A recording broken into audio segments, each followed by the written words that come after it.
cooperation with KTVC-TV. Austin Faith Dialogue highlights the interaction of the religious community with the social and cultural issues throughout our area. Now, today's edition of Austin Faith Dialogue.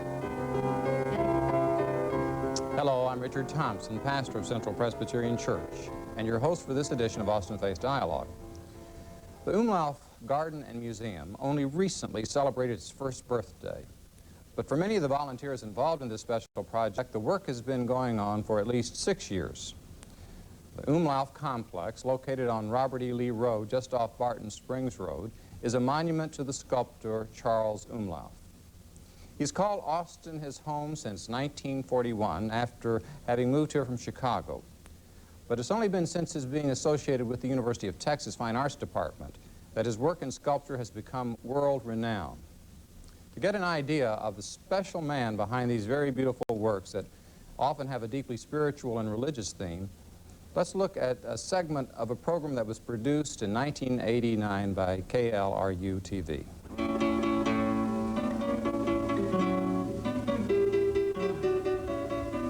Well, sculpture and painting are so very different in that a painter only has to know half the figure, only does half the figure at a time at the very most. A sculptor has to do the other side. And when you go around the thing to make it third-dimensional, make the front fit with the back, when you're working on the front, you've got to think of the back. When you're working on the back, you have to think of the front.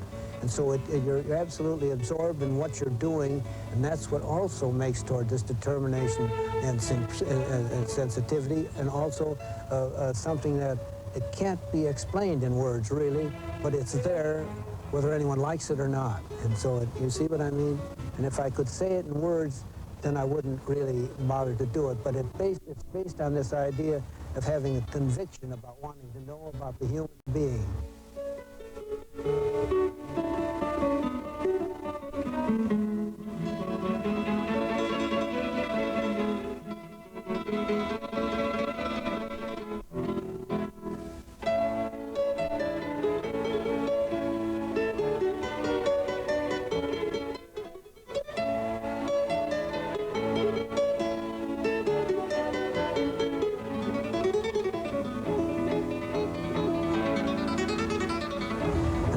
Idea about religion in my mind is kind of spiritual, and doesn't matter what type of religion is, as long as the people that do it are sincere. Not so much. I don't think so much of priests or people that preach it. I think of the people that are believing it and do things about it. I believe that people should have some sort of spiritual quality no matter what they do, and anyone that's really honest and honest with themselves can't be anything but honest to everyone else. And so and that's the saving grace of it. It doesn't mean you're something special, but it does mean you can go to sleep at night.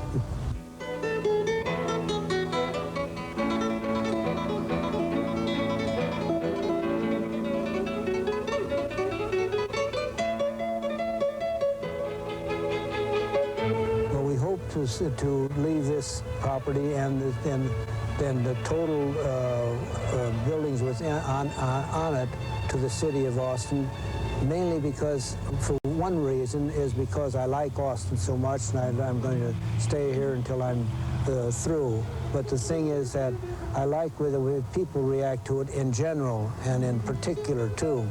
But my wife and I and our family are generally at one that this is about the best thing to do and show our like for the people, and in payment for what I've received from the university and the people, I wanted to go back to them.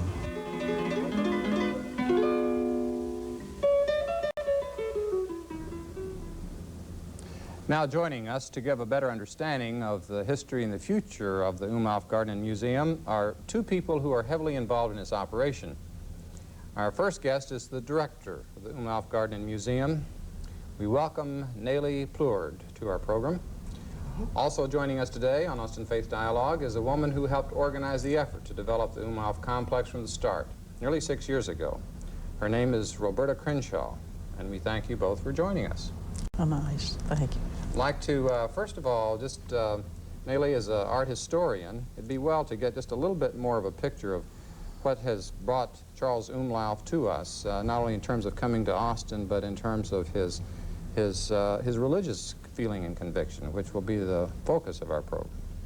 Well, as you said in your earlier remarks, he came down here in 1941 to teach at the university. I was very happy to be teaching here because university schedule freed him up to have time to sculpt. He thinks that art, any art of lasting significance, must have a certain religiousness about it, that you have to have a certain deeply held feeling about what you are doing in order to do anything that's of any importance. You talked about the conviction in this tape that wasn't necessarily a denominational kind of thing. Not at all. He's very determinedly non-denominational. There's a piece in the garden called Man in Supplication, and this man is begging out to all of humanity for peace. That, I think, is the one piece of religiousness in Charles, is the strong conviction that we should use our creative energies to the good of all mankind, rather than to spend these energies in war and destruction.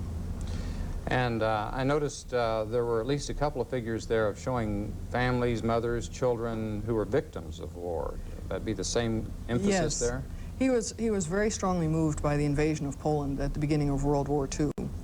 The whole idea of people being homeless struck a chord deeply within himself. His own family moved from farm to farm in his younger years. He lost his mother when he was 17, and the family more or less broke up at that point. So a strong mother or people who've been displaced by circumstance have always struck a strong chord in him. And I found it interesting, too, that it's across from one of the buildings out at the university. There's a piece called The Family. The Family, across from the Business and Economics building. A mother and a father holding up their child. He does that a number of times. So there's another piece similar to that at the museum called Hope for the Future. You have a father and mother holding up their child. That's the future, that child. Roberta, you're not a sculptor by training. I understand you've come to this in another way. What has generated your interest in Umlauf and his work? Well, of course, I have lived a long time in Austin, and I've had my heart involved in many of the art aspects of Austin. And of course, I've always known and admired Charles Umlauf and his work, even though I did not know him personally. So after I had worked at a number of various parts of the city, and particularly on the park board, excuse me, my throat is just bad today. I'm sorry. I realized that here was this older gentleman with no doubt a marvelous collection of art that just almost had to be saved for the city of Austin.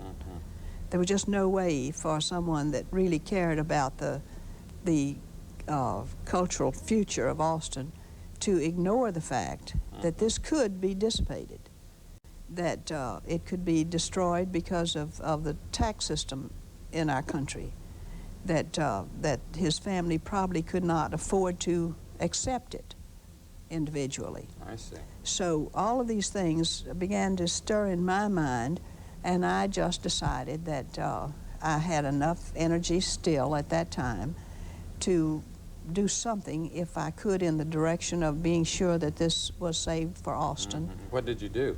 Well, we did a rather interesting thing at first. I realized immediately that there were a lot of people in Austin that didn't know about Charles Umlauf, that didn't know that his home is where it is. He had, it seems like he had some sense of remarkable guidance that helped him find the location he found to live.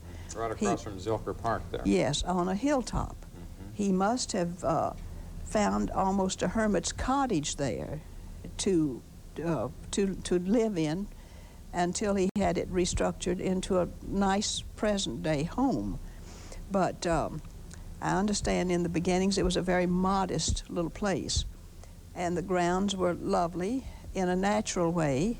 And through the years, Angeline, who is a very vigorous and wonderful woman, began in her way to place his sculpture piece by piece where the two of them agreed it should be, and they had a number of fine, strong boys. They have 6 children, and these strong boys and Angeline moved the sculpture and put it where Mother and Daddy decided it should go, and paths were created, and it became a lovely garden unto itself. And so my first thought was, how am I going to introduce it to the public? So I organized a group of wonderful women, primarily women, that around a girl who had been very strongly identified with Laguna Gloria, whose name was Lael Sagert.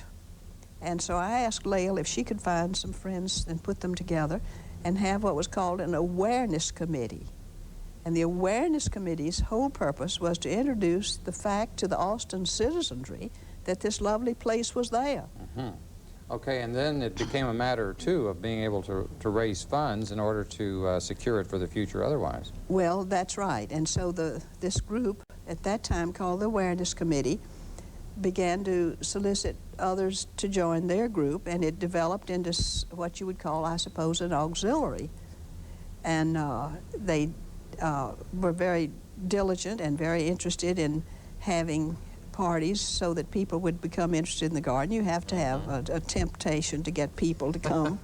So they gave a party in the spring and a party in the fall, and we're still doing that. But the group now is called the Friends of the Garden. Okay, they've gone from awareness to friends. Yes, they've become the Friends of the Garden now. Well, now, didn't I understand that you traveled the state in order to raise funds for this? Yes, I did, because there wasn't a lot of money available in Austin. We didn't have the number of big foundations and the number of independently wealthy people in Austin. You know, we've been sort of a government and university city, and we did not have the independent wealth here that you could find in Dallas or Houston or even San Antonio. So you drew from those sources. So I did make many trips to different foundations in those cities, and I found everyone almost that I visited responsive.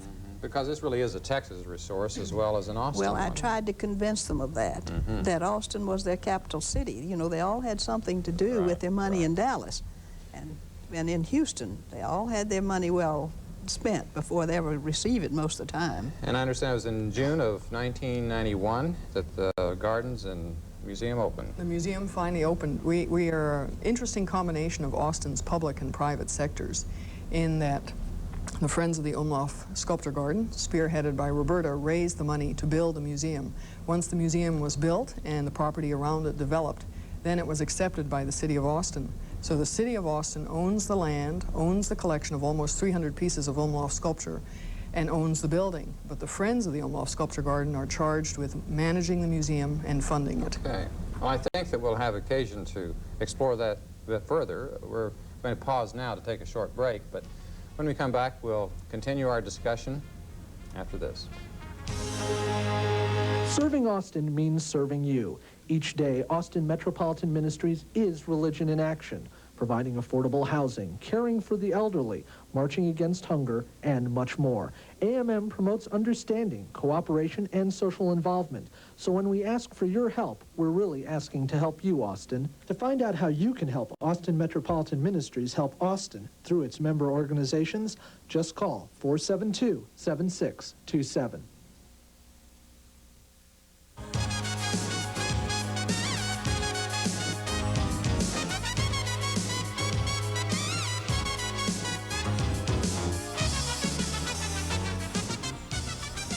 We're back on Austin Faith Dialogue. Today's topic revolves around the beautiful works on display at the Umlauf Gardens. Again, joining us this morning, two people very involved in the Umlauf Garden and Museum.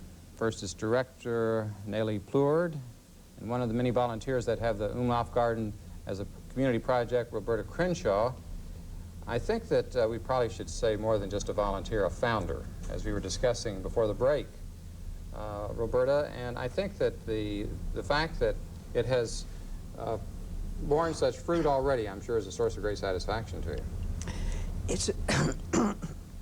It's a tremendous satisfaction, because we are finding that the general public want to see the gardens. And they're very complimentary when they do see the gardens.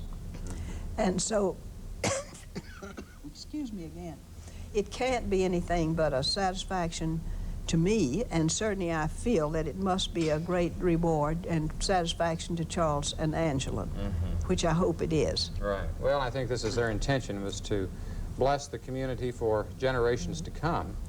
And this program may come as a discovery to some folks, that they know about various other, the Laguna Gloria, and they know about the University of Texas resources, but this is still, I think, coming into public awareness, wouldn't you say? Very definitely. We keep being referred to in all of our publicity as one of Austin's best-kept secrets. But I think people are finding out about us. In our first year, we managed to have over 12,000 visitors from 110 cities in Texas, 43 states, and 18 foreign countries.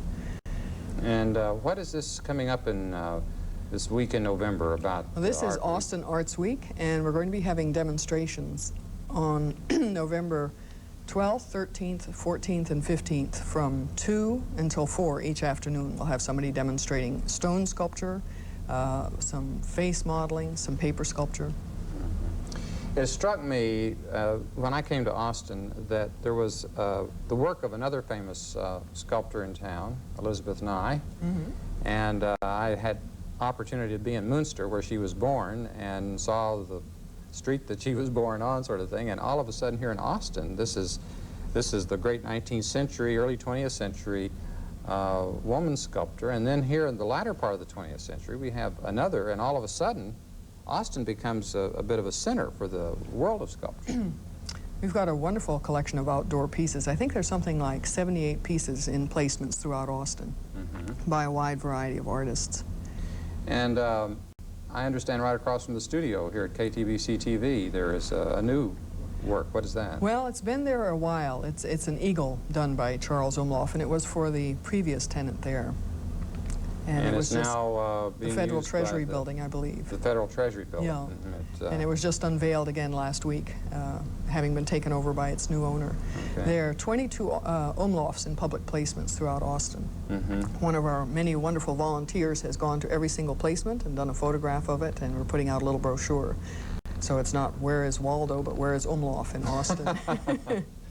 And where is there's a famous one in Fort Worth, is it Love Field? Right. That was one of the turning points in Charles's career. In 1959, there was a competition to design a monument for the entrance to Dallas Love Field, and he submitted 2 sets of drawings. The judges were torn, finally did decide on a particular set of drawings, couldn't resist, had to see who the second runner-up was, and that was also by Charles Umlauf. So it was for a 17-foot monumental figure, the Spirit of Flight, on a 24-foot granite plinth. And this not only capped his national reputation, but it began his long relationship with Italy. He wanted to have it cast in the United States and found that the amount of the award for this commission was exactly how much it would cost to have it cast here. And one of his patrons in Dallas suggested he go to Pietrasanta, where they'd been doing the lost wax process for hundreds of years. And he did that, and ever since 1960 has been going back to Italy to have his large pieces cast there at the foundries and to work very closely with the workers. So that happened to lead him to a place that he's continued to... For the last 30 years, have yes. the work done. And where he met Pope John the 23rd, who came by his studio one time while he was working. And whose replica is at your Also museum? at the museum. Right.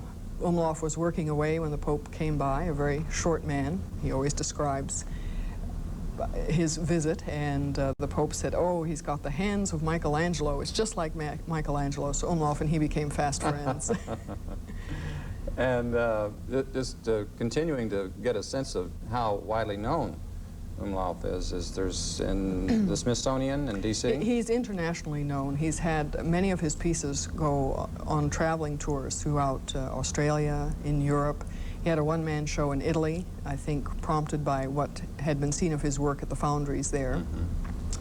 I had written a phrase that he was known throughout Texas from Abilene to Waco until a Texas native like Roberta pointed out that Abilene and Waco are in the same part of the state. These Yankee phrase makers. And all across the United States. He's in about 20 different states. He is in the collection at the Smithsonian Institution, his entrance into Jerusalem, of which we have a casting at the museum.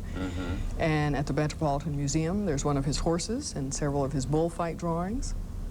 He's in a museum in Santa Barbara, at the University of Kansas, Chicago, at the Art Institute, all across the country.